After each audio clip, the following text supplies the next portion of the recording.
quadrupeds. I'm trying to get something started really soon. This is a quadruped. They have very tall and narrow pelvises, mostly because they spend time like this when they walk instead of upright, like when we walk. Okay, so their iliums work as backwards. Okay, things hang off of them, which is why they look like backwards.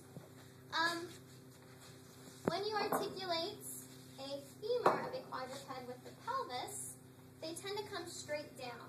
Okay, this is different than in bipeds. In bipeds, they're angled more like this. Okay, but obviously that's not suitable for a quadruped. Okay, this is more out to the side. There's some specific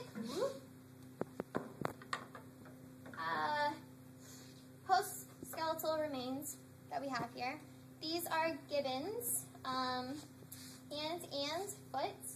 What you notice is that the foot looks like a hand because it has a divergent big toe, an opposable big toe. This is our gibbon here. He is a brachiator. He's an arboreal quadruped, four-limb dominated. His forelimbs are much longer than his hind limbs, that's the way you can tell. And his hands are specially designed for brachiation, okay? Nice and hooked. He is an ape again, and this is one of the few that we have the postcranial remains to help us with. He does not have a tail. Apes do not have tails, okay? He's a hominid. That's a superfamily. We also have a gorilla hand here.